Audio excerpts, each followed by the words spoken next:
Okay, hey everyone, welcome to 5 Signs You're Playing Small and How to Finally Build Your Big Dream. So just really quickly before we jump into the webinar, I wanted to give you a little bit of housekeeping. So if you head on over to the comments to the side, you're going to see the solutions worksheet that accompanies the webinar. And if you're attending live or if you RSVP to attend live, you're going to be getting that for free. And it's a great way to follow along and to really start to extract some of these thoughts that you're going to be thinking during the webinar on paper, and then it's going to give you some homework for you to do for yourself. So be sure to download that, print it out, and hopefully you can use that to go along with the presentation. And if you have any questions, I'm going to open it back up in the end, and let's see. Where is that? So if you go up to the link above, you're going to see a little link. It says, here's your free worksheet. Just click on that, and then you should be able to get the webinar there. I'm sorry, you should be able to get the worksheet there. So yeah, right above. And actually, I'll go cut and paste it one more time so that you can have access to it right here. It's inside of the chat. And if you're not able to see it, I just now posted it again. If you're not able to see it there, then I'll be sure to email it out to you so then you have access to it, okay? So throughout the presentation, I am going to be talking about a lot of things, and you may have some questions. And so save your questions until the end, put them into the comments, and I'll be sure to answer any that you might have, okay? So I want to start by telling you a little bit about me and who I am. My name is Naja Hayward. I'm a business growth coach and founder of Thrive Entrepreneurs, a business growth agency that supports mission-driven entrepreneurs to gain more clarity, get more clients, and generate more cash in their business to create a thriving life. So my story starts with me. Really, the story of where I am today starts in 2007, 2008. And I was working for a woman who was very much in the public eye. She had written a book, and that book turned into a movie, a big screen movie. And so I was building her business, really supporting her in leveraging everything that she had created. And I was seeing every single month she would get on stages and she was talking to hundreds, sometimes thousands of people about her story being a teacher and helping these young students who were, in inner city kids struggling with their own family challenges. And she'd share this story, and month after month, I would really see someone and what it looked like to stand in your power. And so I'm going to share a little bit more about this. But what I started to realize for myself was that I had been playing a small game. And I was seeing someone stand in their purpose and their power, and I wanted to see what that looked like for myself. And so today we're going to be talking about what are these signs of playing small, because I was playing small at that time. And how can you start to shift out of that to create more of a business that you desire for yourself? Okay. So just so that we know what's happening, you've made a really big decision to be here today, and I want to make sure that you're in the right place. So this webinar is for you if you know you've got what it takes to be successful and you're just not getting the outcomes that you want. You believe that investing in yourself is about taking what you learn in a webinar, in a class, in a workshop, to the next level and implementing it for results. So you don't just do these things. You don't just jump on these webinars for the sake of jumping on a webinar. You do it because there's new information that you desire to gain for yourself, and you actually want to make a change, and you're going to implement that information. Or if you feel like you're in a life transition and you want to see what may be possible in this next chapter. So I was telling you a little bit about my story as running this woman's business as her director of business relations. But beyond that, I'm a mom. I'm a mom of an 18-year-old, soon to be 18-year-old son. I'm a mom of a dog son.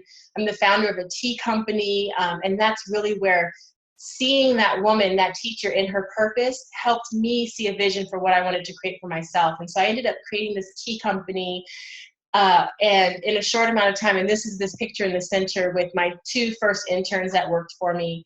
But it was in that process of first discovering that I had this new passion, and really on this journey of uncovering my own purpose, that starting this tea company helped me in the space that I'm in today as a coach, right? It was me jumping in, and over the 6 months with these 2 interns, we had gone from 0 revenue to being in some of the top brands in the world and having 6+ figures and being in magazines and being interviewed in different places. And so going from playing small and hiding behind the light of other celebrities and A-list CEOs and people who had no problem shining, into really stepping into my own power myself. And so I started to get asked from people, how did you do that? Like, how did you, in such a short amount of time, how did you create this brand? How did you create this tea company? How did you do the branding and the marketing and the operations? Like, how did you get interns? And so I started helping people, and I started telling them, and really seeing that other women had this deep desire to bring their gifts to life, to bring their passions to life, to uncover what their purpose was, to stop hiding behind the light of others, even if those others were their children or their partner or whomever they had been caring for so long. They were ready to shine in and of themselves. And so I started doing this coaching, which I didn't really know it was coaching at the time. And I realized that though tea was a deep passion, and it was something that I loved immensely, supporting women to bring their gifts to life and to shine doing it and to create profitable businesses was really my purpose. And so I for the last 7 years, that's what I've been doing. And it's looked different over these 7 years, but it's always had that same core purpose. I was on a TV pilot over in the far left. I was on a pilot it's like a reality show. That's Stedman Graham there. I did an event with him. And so I've gone from being someone who was shy, being someone whose voice, I didn't have my own voice, being someone who really did not know what it meant to stand in her power, to being who I am today. And that's what my hope is for you, that today you get an idea of what it is that you want, and you can start going after it. So when you hear the question, are you playing too small? What does that mean to you? Does it mean you're not making $1 million a year? Does it mean that you're not doing as well as other entrepreneurs you know who started creating an online presence the same time that you did? Does it mean you're feeling frustrated because you're still caught up working hours for dollars and you're not anywhere near the goals you set for yourself, say 3 years ago? Or does it mean other people are telling you that you need to step up your game? It's a good question to think about. If you're doing exactly what you want, the way you want to do it, and you're making as much as you need to make all your financial goals and take care of all of your responsibilities and a decent chunk more, you're not playing too small. You're in what we call a sweet spot. And don't let anyone else define what your goals should be. It is important, however, to make sure you're not settling short of your goal. People do that and convince themselves that, they may say, it's okay, I don't really need to be famous anyway, or I didn't really need to make $200,000 a year anyway, or I can take a vacation next year, or buy that new Mac or new car next year, or whatever it might be. To determine whether or not you're selling yourself short and playing too small, I want you to check your feelings. Is there fear behind statements you repeatedly make, like, I'll never be famous? Do you feel doomed or hopeless when you think, I'll never make what others make? Or are you just plain frustrated, maybe feeling a little defeated? The only time you should settle for where you are now is when you actually catch yourself feeling happy and content, quote unquote, playing small, no matter what anyone else says. If you really want to step up your game, however, I want you to see which of these following signs resonate with you. And if any of these signs strike a chord, there's your key to climbing off that plateau once and for all. So the first one is income choking. One sure sign that you're playing too small is something that we call income choking. And you're probably doing this if you scrape a bare bones monthly income that barely meets your needs. And it doesn't matter if the actual figure you take in is what others would call substantial, but if your income barely covers your expenses, you're definitely income choked. If you can't invest in your business, you're income choked. If you don't have money for needed items, and you especially don't have money for things like vacations or personal development, then you're income choked. Look at the root cause behind this. There can be quite a variety of causes, but each single cause is a symptom. And almost always the root cause behind income choking is not having a practical, workable financial plan in place with milestones, deadlines, and goals. So a big problem that coaches and entrepreneurs often face is focusing too much on clients. And I know you can never focus too much on clients in some ways, but if you're neglecting your own life and business goals and needs, you're not going to be much help to anyone else in the end.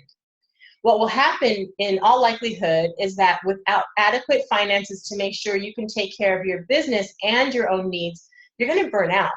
You'll be trying to do too much, take on too much, and without a grasp of business finances and strong, clear financial goals, you won't have the resources to ease that overload. You're income choked if you habitually don't have enough money left over at the end of the month to invest back in your business, reward, or even pay yourself. If you are income choked, you don't command fair fees for the work that you put in. You don't help worthy causes, whether that's a charity you'd like to support or sending your daughter or son off to a once-in-a-lifetime trip to somewhere really amazing. Sure, you can donate some time instead of money, and I bet you probably already do, but the point is, you should only donate time when you really are passionate about donating your time, and you're able to do so without feeling overloaded, not because you don't have $300 or $50 or even $20 to spare. It's a really wonderful feeling to be able to support a cause that you believe in or help someone worthy of help. It's also good business if you want to go ahead and put your business logo and name on those baseballs. My son's a baseball player, but on those baseballs that you donated, or provide really exciting prizes for the kids' camp, or maybe just sit back and enjoy word of mouth gratitude. And it's even better feeling if you've budgeted for opportunities to help, and you can go ahead and respond in the most appropriate way. So if you're finding your income chokes in any of the ways that we just mentioned, not being able to invest in your business, being unable to pay yourself or treat yourself to rewards, undercharging and never having enough, that's your sign that you're definitely playing too small. The next is working hours for dollars. So we touched on working dollars as a sign you're playing too small, and usually this stems simply from being used to that business model. Coaches and entrepreneurs who add online marketing and services to their business models are not used to thinking differently for wider audiences and a wider reach. They're used to booking, say, X number of clients per week and enjoying intensive one-on-one interaction while watching client progress in person. But even if you truly love that kind of work, working one-on-one with your clients, and that's genuinely where your passion is, sticking with that for the bulk of your income, it just doesn't make sense in this day and age, especially when you've put yourself online where there are thousands of qualified potential clients out there awaiting your expertise. Working hours for dollars can be eliminated when you realize how easy it is to help so many more online by creating a group program or passive income products such as kits and books and workshops online. These products work for you night and day while you're busy with your one-on-one clients. You can create online VIP mastermind groups, 30-day challenges, courses, webinars you can record and make available for sale and on demand. And you don't have to have a huge subscriber list to do it. And I started my business with a 0 list, and I was able to actually profit from that and generate revenue from that. So let's get extreme, okay? And let's say that your subscriber list only contains 20 people. If you only have 6 of those people tune into your webinar, that's 6 people you helped in that single hour rather than 1.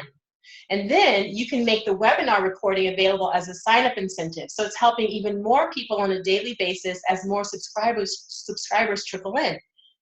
And let's not forget, if the webinar is promoting your mastermind group and 3 of these webinar visitors sign up, Now what happens?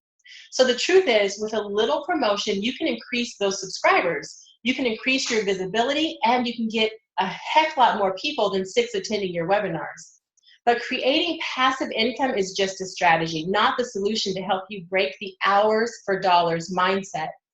And like every good strategy, you need to know how to employ it wisely. As financial planner and one of my dear friends, turned business growth expert, Monica Oganda, points out on her blog, profit is where you have leverage to grow, to leave a legacy, to create the lifestyle you desire. You must move from survival to sustainable profits as soon as possible, and from profits to purpose as long as possible. It's about having a bigger picture so that small items you do create fit into that bigger picture, leading down your sales funnel to higher ticker items. Or you bypass certain small items altogether if they don't fit with your goals and your plans. But the key to creating passive income is to do it one step at a time. Set small goals, and before you know it, that larger list of subscribers will pour into your autoresponder. It's just getting started, and getting started correctly, that's the hardest part. There are 2 more bad habits that I want to share that keep people working for hours for dollars: reactivity and procrastination. So let's talk about reactivity.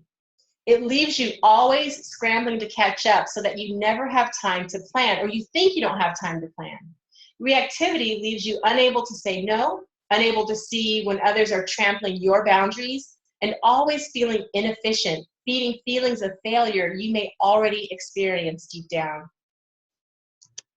Procrastination has you concentrating only on certain tasks like one-on-one client sessions, but avoiding urgent tasks like planning, bookkeeping, filing, setting up that autoresponder series that you know you should be setting up, working on the video course that you'd like to put together.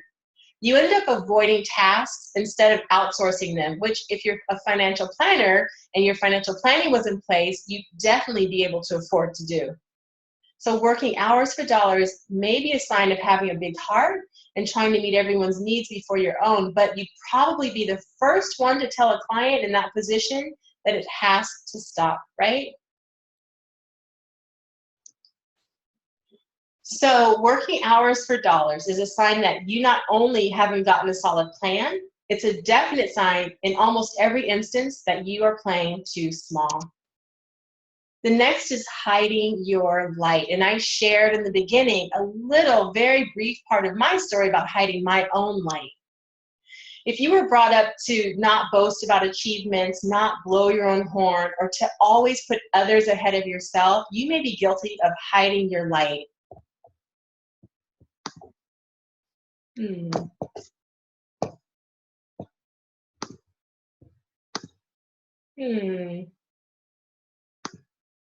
What do you have going on here? Hang on, there we go. Okay, so this whole like not blowing your own horn or always putting others ahead of yourself, some of us are raised like that, and you may be guilty of hiding your light in that instance. This is like being a lamp that's never switched on, or even when it's dark and when you're the one controlling the switch, this just doesn't make sense. Or you may not think that you hide your light at all. I didn't. After all, you run a local workshop. You're prominent in your local business or charity organizations. You volunteer at church. No issues, you say. You've even written a book. But do you actively promote that book? Do you wait for people to come to you instead of initiating contact to them for sales? Sure, you might be happy with the handful of clients that you have now, but what do you do when one of those clients leaves? Just wait for someone else to knock on your door? And what about influencers? This is a picture of me with Stedman Graham, Oprah Winfrey's other half. Do you follow any influencers? Will you be caught one day wanting to interview a peer or an influencer in your field or joint venture with one and suddenly discover you've never actually talked to any of them? You've never left comments on their pages or joined their groups or tipped them off of great new resources or answered any of their questions or taken their surveys. If they don't know you, if influencers don't know you, they can't fit a name to your face, and don't know your face, it's doubtful they'll consider your interview request. It's doubtful they'll consider your JV request. It's doubtful they'll consider collaborating with you. You need to start building these connections now, and following is a painless, easy way to start. Just remember that following just doesn't mean clicking the follow button. Following is a commitment. It means keeping up what they're doing now, what they're dealing with, and what they've got planned. And the best way to not hide your light is to do something you're already great at, interacting and being helpful. Don't pass up opportunities to network. And above all, don't make excuses, even if they're just to yourself, not to shine. 4 is fear and insecurity. So at first glance, fear and insecurity might seem like odd problems for coaches and entrepreneurs to have, but many are no less immune to fear and insecurity than anyone else. Business coaches are just as susceptible to fear. I'm a business coach, as any other type of coach or online entrepreneur. But I'll tell you a little secret. It's easy to operate out of confidence when you're focused on your clients, on helping them succeed. It's a lot harder to stay confident when you try to focus on helping yourself, take care of your own needs, and above all, promote yourself as an expert. So insecure coaches don't make the best coaches. They can be authoritarian, rigid, jealous, and a whole range of other negatives. However, with business coaches and life coaches, the insecurity needs to be of the quieter sort. Instead of insisting on attention and loudly proclaiming our expert status, we're more likely to quietly avoid opportunities for success, or subliminate our own success in living vicariously through our clients' successes and hide from what we're doing by being busy. And then there are the highly competent entrepreneurs who seem to have it all, but inside they feel like a fraud.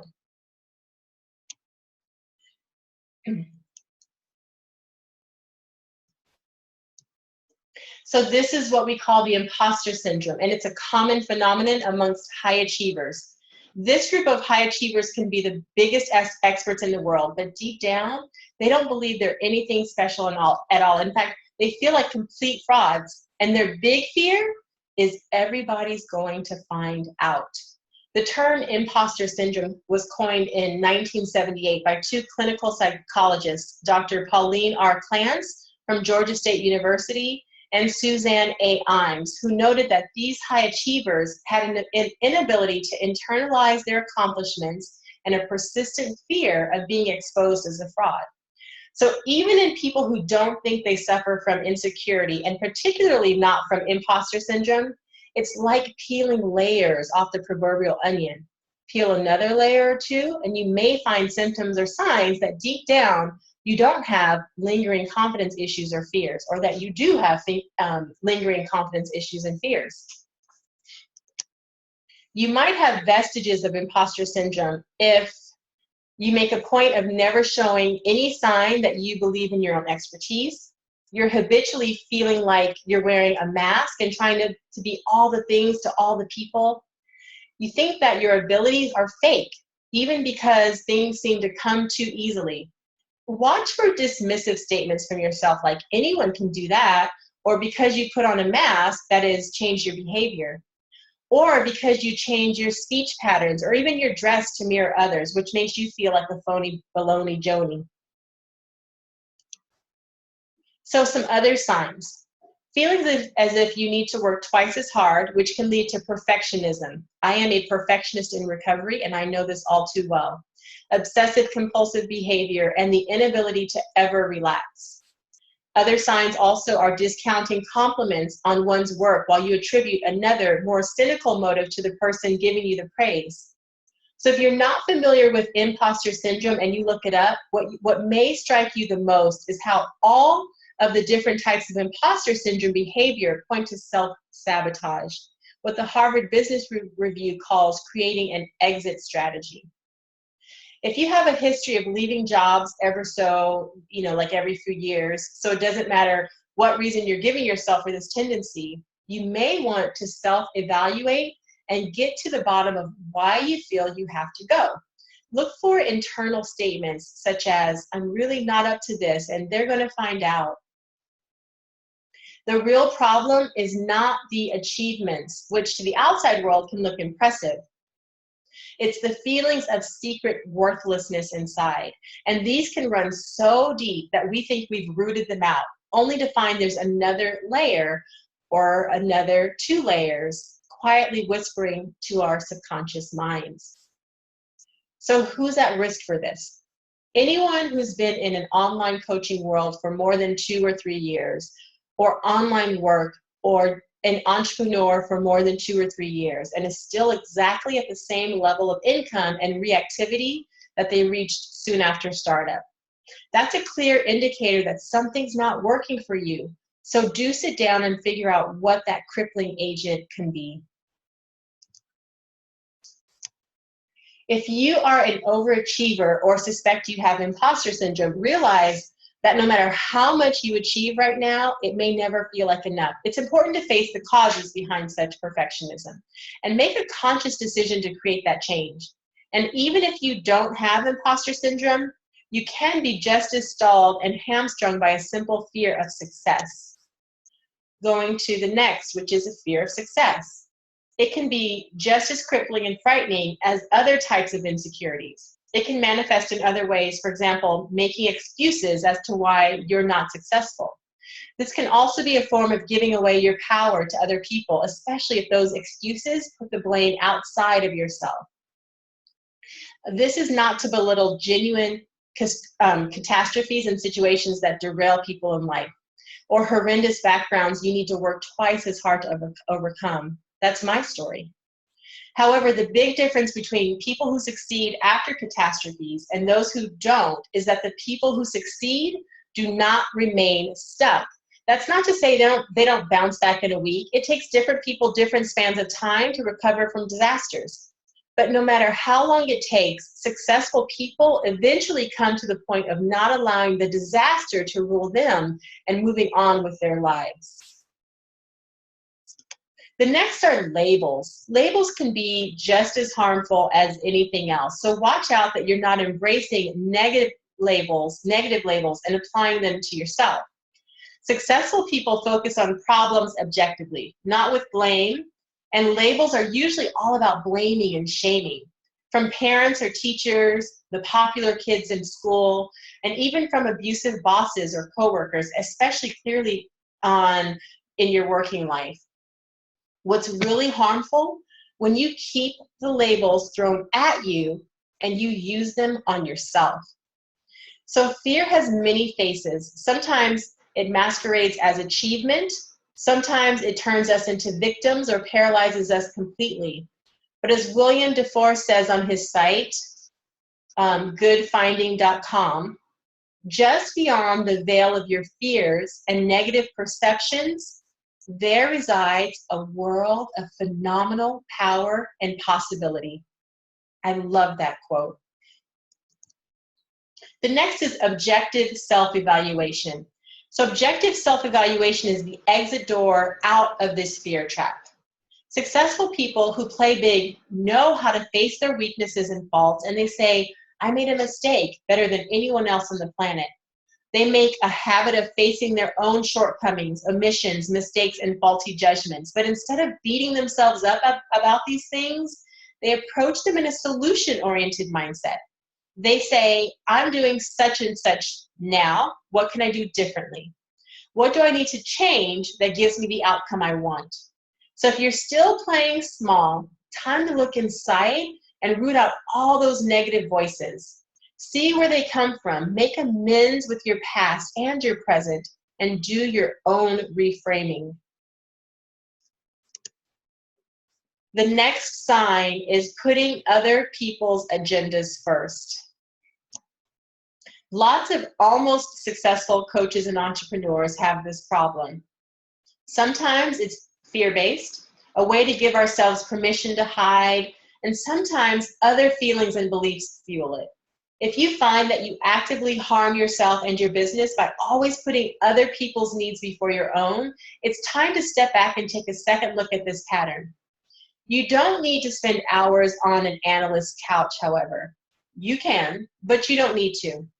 You can simply determine where that faulty belief feeling, or behavior came from by following a simple process.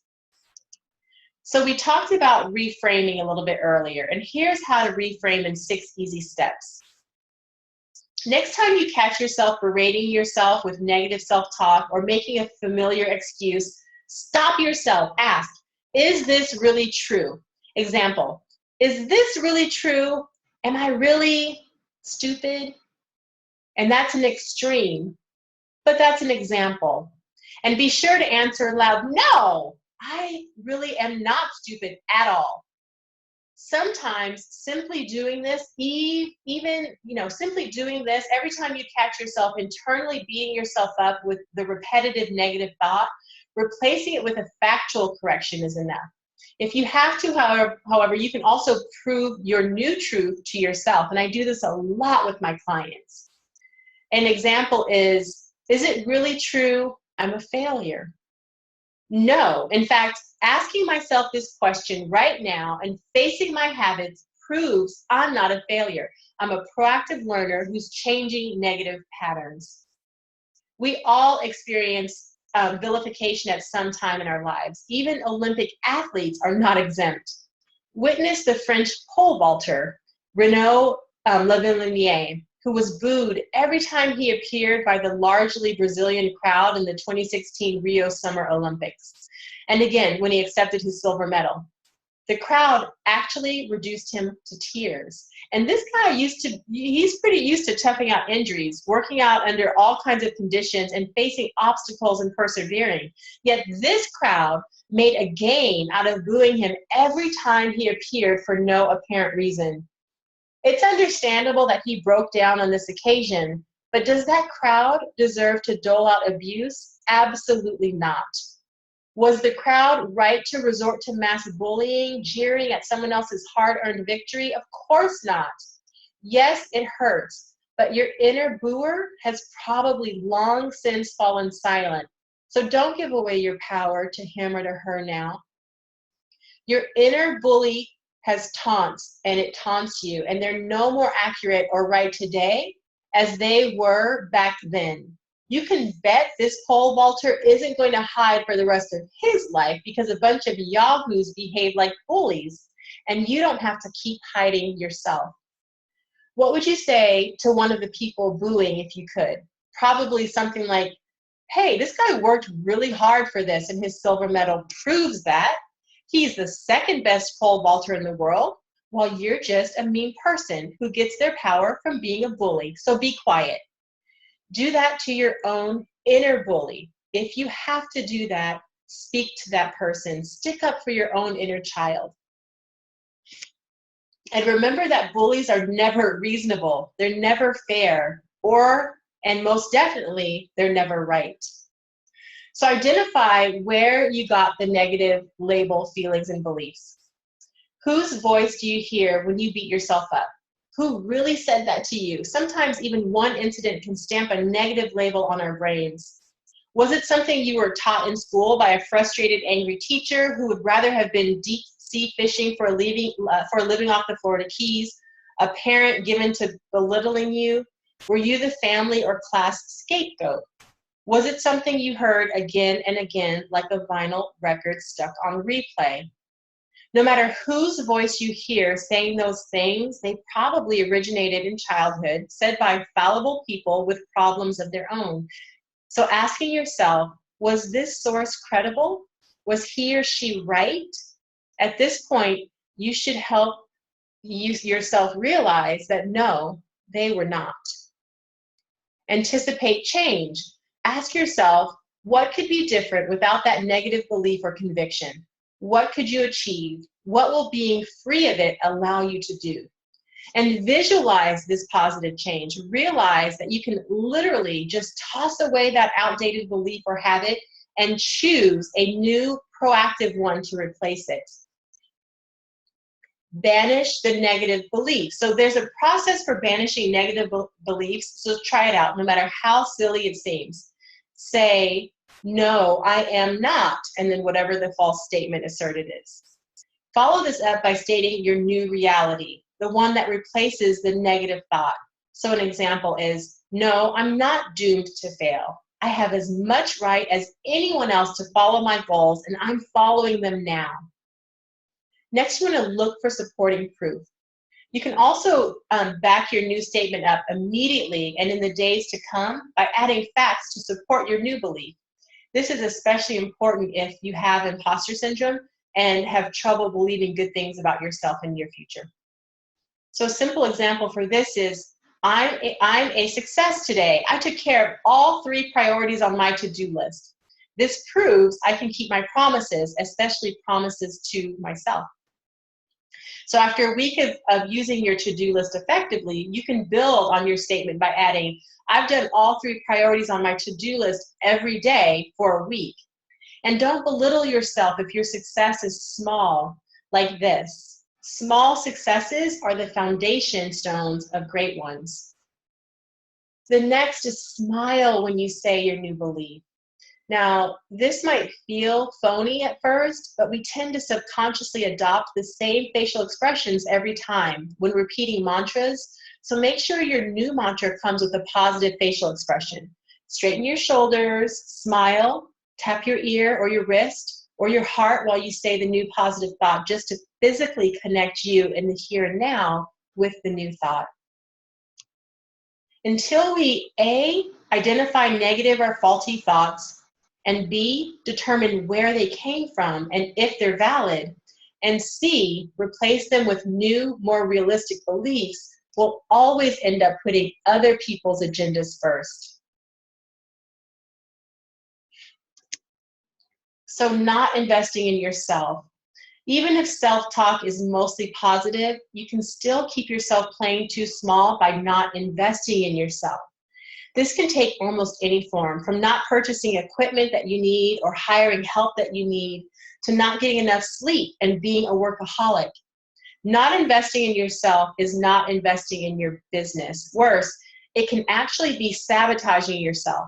Remember we talked about fear of success? Well, this is one of the ways it comes out.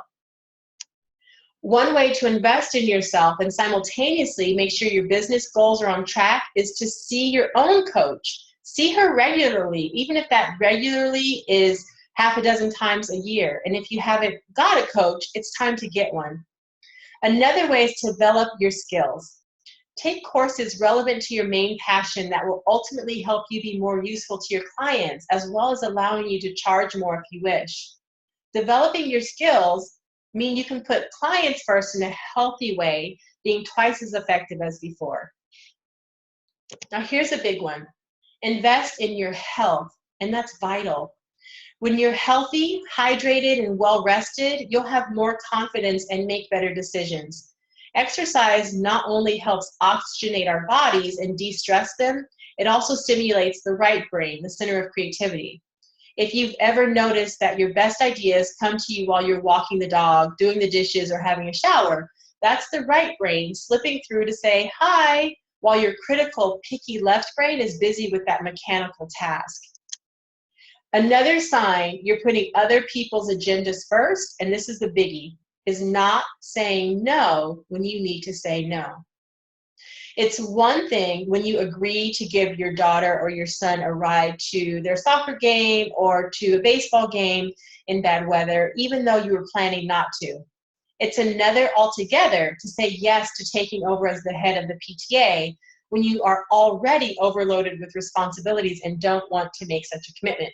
For example, saying yes to that extra client when you had previously decided to keep one-on-one clients limited to no more than 20 per month. This can be good if you've discovered you can easily slot in another client and you are actively looking for one and letting it be known you have a gap. When you take that client on, however, knowing that you're already feeling burnt to the socket and it's going to stop you from putting together that passive income program that you're not doing yourself or your other clients any favors, right?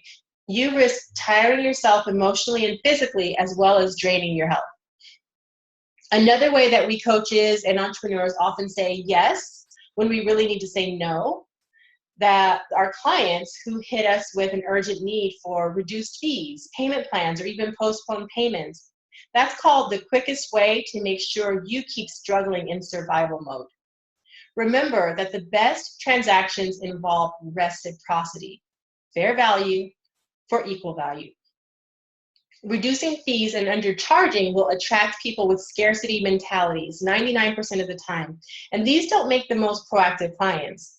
You have probably already discovered that people with scarcity mentalities are always looking for people who will do it for them, and they're the ones most likely not to do the work you both agree on, and the ones most likely to complain.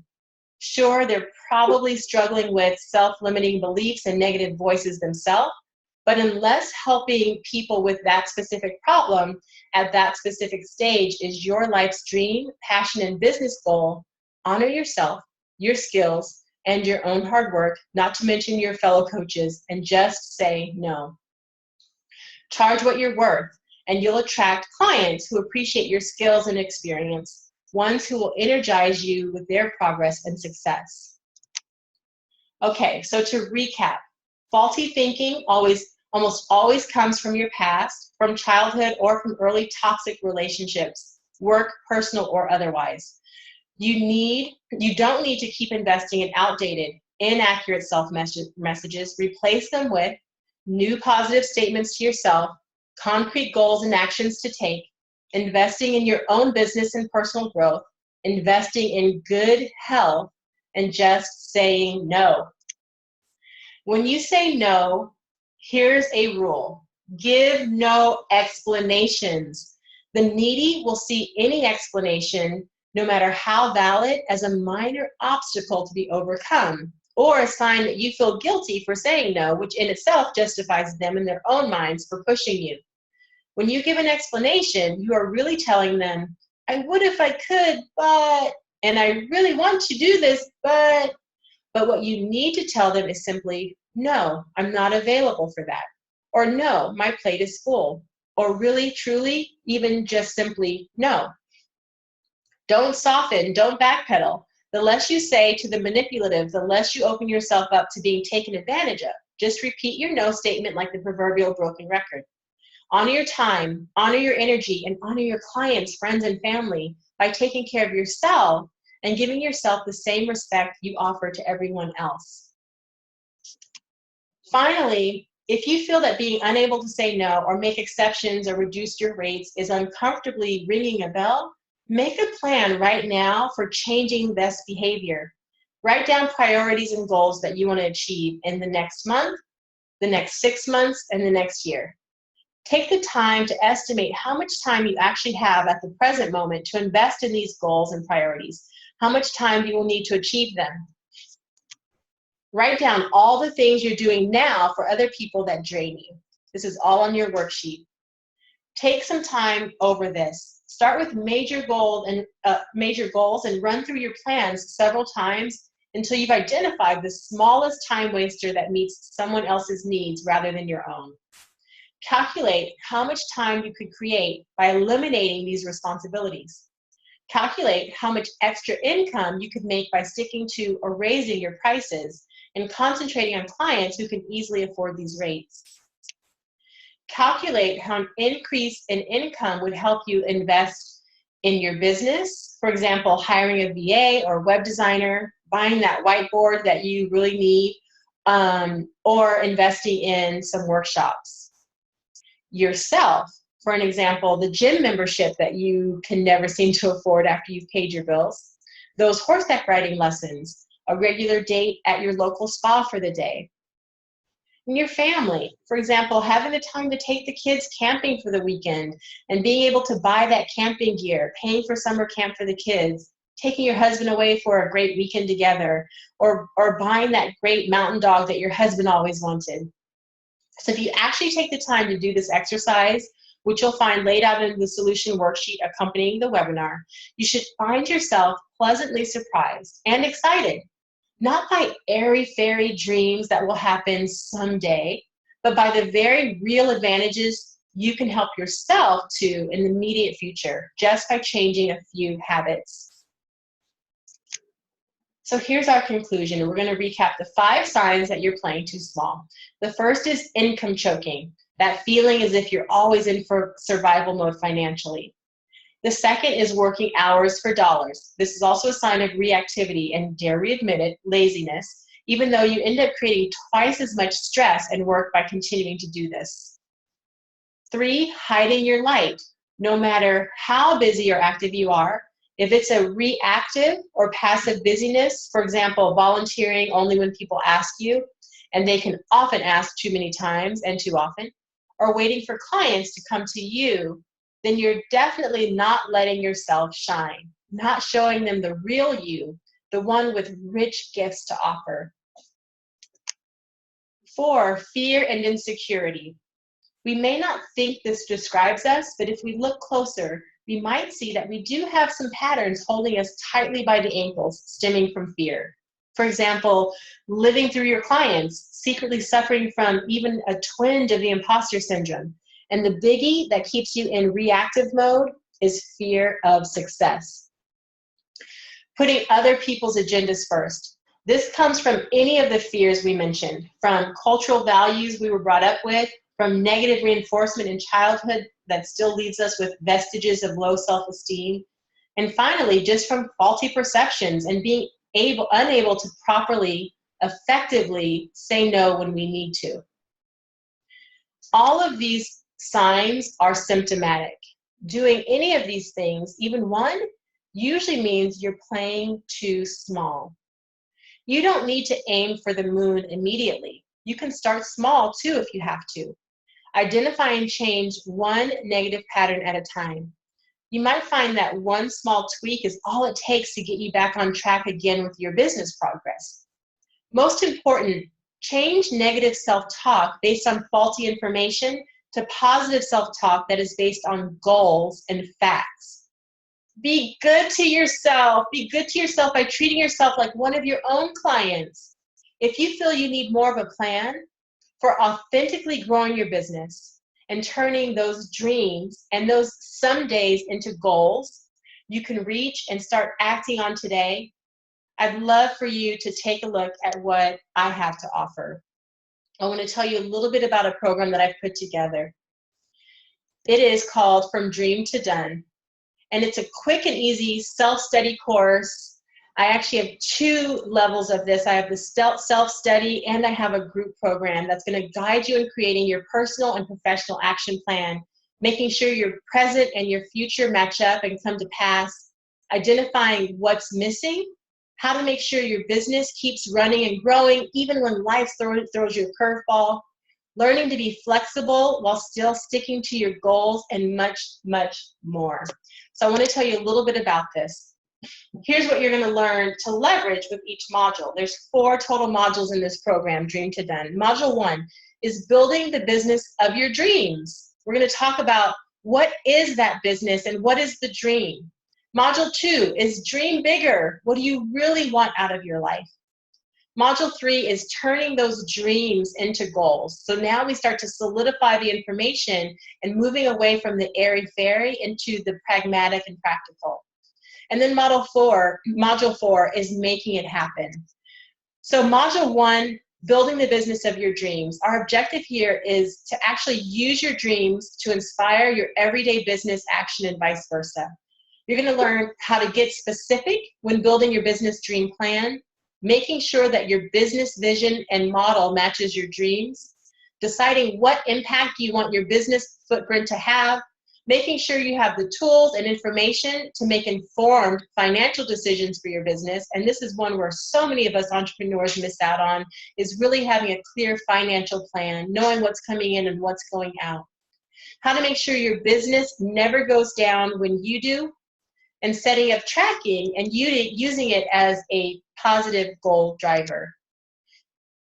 Module 2, dream bigger. What do you really want out of life? And our objective in module 2 is to take your dreams from what you think you deserve now to identify what you really want. We're going to be factoring enjoyable accountability into measurable, achievable goals, making sure that your present and future actually match, making sure your business runs even when you're out for the count. That's a big one. We've said that twice. Most people's business is not set up to serve them when they're sick or when they have to walk away because they're so focused on one-on-one clients. And so we're going to work on that together. possibilities that you never dreamed of and how to make them achievable, why reaching short and long-term goals is good for your business, good for your relationships, and good for your health, and how to make business and life work together this time around. Module 3 is turn those dreams into goals. And our objective here is to make a concrete plan so you can take action on this right away. What has to happen to make those dreams actually come true? The foolproof way to meet your milestones and deadlines, flexibility and goal setting, how to make those work, how to deal with change and expansion without losing your mind, outsourcing and systems, how to know what you need and make it work. And then module 4 is make it happen. So the final objective here is making sure your latest attempt at going for the big time actually happens this time. And we're going to talk about how to stop playing small with passive income before you start to create it, identifying roadblocks and pitfalls, and setting up systems to diffuse them, the difference between working on it and actually getting paid, staying focused, where many of us fall short, and where to find stimulation and inspiration, and dealing with distraction without getting distracted. We're going to be identifying what's holding you back. Step up every aspect of your business. Set killer goals that excite you. Put the fun back into your business and your life vision. Attract a bigger audience than ever before. And use outsourcing and passive income effectively to increase your income and your reach. So I want you to stop dreaming, and I want you to start living those dreams. Dreams are great. They give us something to look forward to and help us get past the rough spots. But if all you do is dream, then you'll soon discover that your dreams have lost their luster. I don't want you to give up. The rewards of building a business that you love and having the freedom to spend time with your family or travel are just too great. And I'm here to tell you personally, I know it can happen for you. So here's to turning those dreams into your reality. And I want to know, are you ready to stop playing small? Here's a little bit of information, more information about this program, From Dream to Done. So we're going to get started in the live component of this. We have 2 parts of this. We have a self-study, which is you get the worksheets, you get the checklists, you get the training, and you go through this program on your own. Now that will be ready to launch at the end of May, and it's for 4 weeks. The program that I'm really excited about is our group program, where we're going to be working together twice a week for 4 weeks in a small group. We're going to have 1 weekly training plus 1 weekly group discussion, and then 1 one-on-one call for you to really dig deep with me into what this challenge is, how's this work going for you, what do you need to do in your business to really start to shift that playing small conversation. So if this is of interest to you, I would love for you to join me.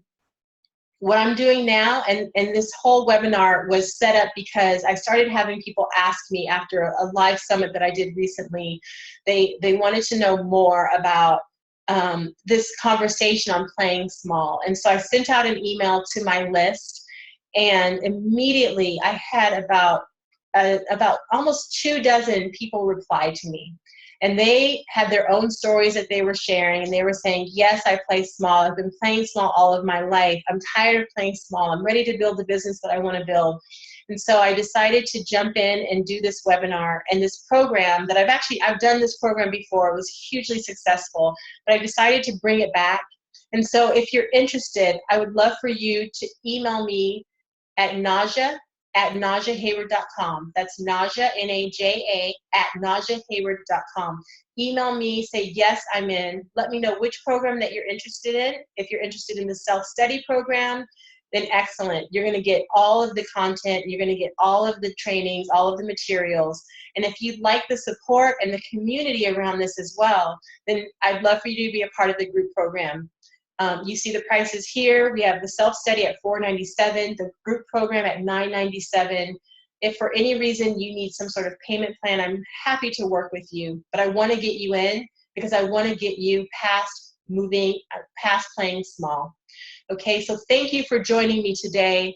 It's always an honor to do the work that I do. It's always an honor to share my experience with you. I would love to stay connected. So if we are not already connected on Facebook, please head on over. I'm at facebook.com/Naja Hayward. I'm also on Instagram, on YouTube, and on LinkedIn. But definitely we're going to stay connected. Keep me posted on how you're doing, how you are stepping out of playing small and really shining your light. And in the meantime, I will look forward to seeing you on the other side.